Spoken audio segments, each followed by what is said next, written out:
já nenhuma condenação há para os que estão em Cristo Jesus. Tá? Os que estão em Cristo Jesus. Nós vamos fazer algumas análises aqui. Existe condenação. Nós não podemos incorrer ao erro de achar que, como algumas filosofias estão dizendo por aí, de que o inferno não é um lugar de sofrimento literal, de fogo eterno, mas é somente uma metáfora. Não, existe a condenação. A ira de Deus, ela irá vir, né, no futuro, vai se consumar de forma total no inferno, onde Deus vai estar lançando Satanás e seus anjos caídos e todos aqueles corações ímpios, todos aqueles homens que não confessaram Cristo Jesus. O sofrimento, a ira de Deus ainda, ela já é vista aqui nessa vida, mas nada se compara do que virá. Mateus capítulo 3, Mateus vai expor o sermão de João Batista e ele vai dizer que um grupo de pessoas chega diante de João, não porque ouviram o que ele falou e se arrependeram acreditando que viria Cristo para batizá-los com o Espírito Santo. Muito pelo contrário, essas pessoas vão por motivos escusos, motivos políticos, não de fato com o coração quebrantado. Aí no versículo 7 de Mateus 3, João Batista vai dizer: raça de víboras, quem vos ensinou a fugir da ira vindoura? E aí ele vai desenvolver o seu sermão dizendo que a árvore que não produz fruto será cortada e lançada no fogo. No versículo 12 de Mateus capítulo 3, João Batista vai usar um exemplo muito comum nas pessoas de sua época, que é o dia da colheita, que o trigo vai ser tirado, e aquele mato que cresce ao redor, ou até mesmo o joio, vai ser separado do trigo, o trigo vai ser colocado no celeiro, e aquele mato seco que cresceu, que viveu ali no meio do trigo, sem serventia, vai ser lançado no fogo. Ou seja, as pessoas que não se arrependem de fato, elas não produzem frutos dignos de arrependimento. E quando elas não produzem frutos dignos de arrependimento, elas vão encarar um juízo que virá. Porém, no versículo 1, Paulo vai dizer: aqueles que estão em Cristo, para esses não há condenação. Virá a ira de Deus consumada no dia do juízo, lançando essas pessoas no inferno. Entretanto, há um grupo de pessoas que para esses não há uma condenação. E quem são essas pessoas? No versículo 1 ao versículo 2, Paulo vai dizer que tanto o judeu quanto o gentio pecaram, ou seja, toda a humanidade. Entretanto, assim como toda a humanidade pecou na transgressão de Adão, Romanos 5,12, Romanos 5,19 diz que por causa de um homem, Cristo aí, Paulo colocando ele a imagem de um segundo Adão, muitos serão justificados. Então Paulo vai dizer, o pecado afeta todo mundo, mas não importa o povo, se ele confessar Cristo, ele vai ser perdoado. Aí no capítulo 3, Paulo vai começar a desenvolver o que é a justificação pela fé.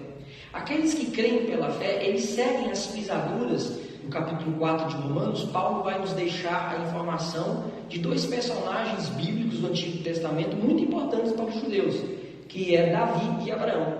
E Paulo diz que tanto Davi quanto Abraão, eles creram pela fé. E não importa de qual povo o indivíduo seja, se ele crer pela fé como Abraão e Davi eles creram, serão salvos. Capítulo 5, Paulo fala da justificação da fé e os seus benefícios. Nesse capítulo 6 de Romanos,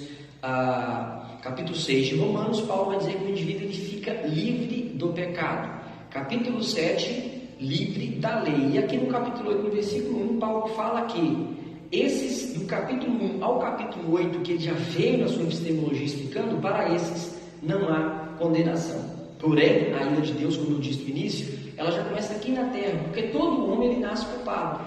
A Romanos 5,2 diz que pela transgressão de Adão o pecado afeta todos. E aí Davi vai dizer que afeta desde a concepção. O homem nasce no pecado. Então a ira de Deus já vem sobre esses homens, mas à medida que o Espírito de Deus vai revelando por intermédio da palavra, por intermédio das verdades escriturísticas, a verdade para o indivíduo, ele vai confessando Cristo, ele já não passa a encarar a ira de Deus nem nessa vida nem em outra. As aflições que vêm nessa vida, os problemas, as tribulações, para o cristão não é a ira de Deus, é um mecanismo, segundo Paulo em Romanos 5,3, do versículo 3 ao 5, são um mecanismo para moldar o indivíduo. A maior bênção para o homem, a maior bênção que pode existir para o indivíduo nessa terra é não encarar essa ira terrível que virá. Se o pecador pudesse entender, se o Espírito de Deus tirasse as escamas, abrisse o entendimento do pecador e descobrisse o que será o inferno, o homem mais rico do mundo daria toda a sua fortuna para se livrar dessa condenação. e as boas novas do Evangelho aos nossos corações e aos ouvidos daqueles que não creram ainda, mas acreditamos que o amor de Deus alcança as pessoas, é que não precisa de pagar um centavo, porque essa dádiva, essa condenação sendo tirada do indivíduo e o indivíduo ganhando a vida eterna, o perdão dos seus pecados, é totalmente de graça. Agora que nós vimos aqui que não há condenação para os que estão em Cristo, e quem são esses, nós vamos atentar a algumas palavras no início do versículo 1, né? Agora, pois. Vamos ao agora. Agora é o mesmo que a situação presente do cristão. Agora não há condenação. Mas isso nos remete ao capítulo 7. Agora não há, mas um dia houve. Capítulo 7, nós ficamos livres da lei, assim Paulo diz. Paulo se coloca na condição de um judeu no exato momento em que ele recebe a lei de Moisés. Moisés, o grande libertador, né, sendo uma ferramenta de Deus, liberta o povo do Egito, atravessa o Mar Vermelho, 3 meses caminhando no deserto, passa na península sul do Sinai. Deus chama Moisés lá para cima e diz: olha, pela primeira vez eu vou querer um pacto formal com esse povo. Versículo 9 vai dizer assim: olha, em algum tempo vivíamos sem a lei. De Adão a Moisés, embora Deus ele teve contato depois da queda já com Adão e com Eva, Noé, Abraão, Isaac, Jacó, etc. Mas aqui, o que Deus queria ou não se formaliza. Tanto que no versículo 7 de Romanos 7, o apóstolo Paulo vai dizer: olha, se não fosse a lei dizendo o que é cobiça, eu nem saberia, eu nem entenderia que Deus não queria que cobiçasse. Embora no capítulo 1, Paulo diz que havia uma lei, uma mentalidade do homem, mas não era uma lei clara. Agora não. No capítulo 7 é o momento dos 10 mandamentos, aquelas 10 normas morais que identificava, que declarava a santidade de Deus, de como Deus queria o seu povo aliançado se comportando.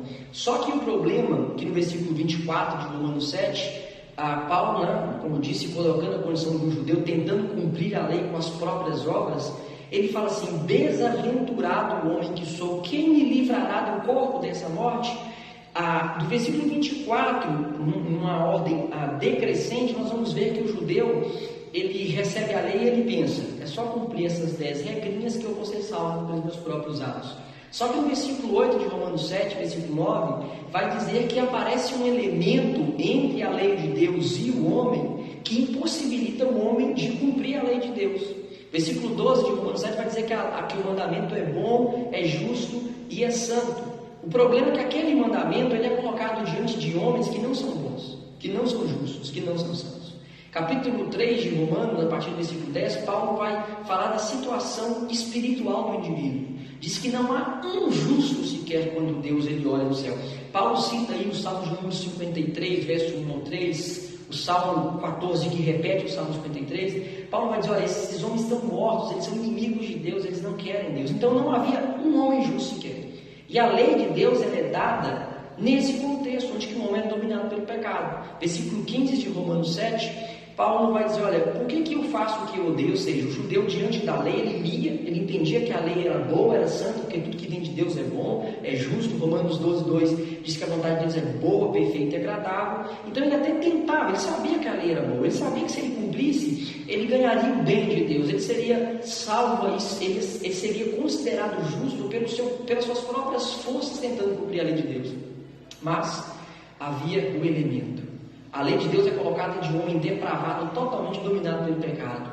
E aí o apóstolo Paulo vai dizer no versículo 17, respondendo no versículo 15. O versículo 15 ele vai dizer: por que eu não consigo fazer o bem, eu faço o que eu odeio? Versículo 17, porque o pecado que habita em mim me obriga a transgredir essa lei que me foi dada. Por isso que no versículo 24, Paulo vai dizer: que desaventurado, desgraçado homem que sou, quem me livrará do corpo dessa morte?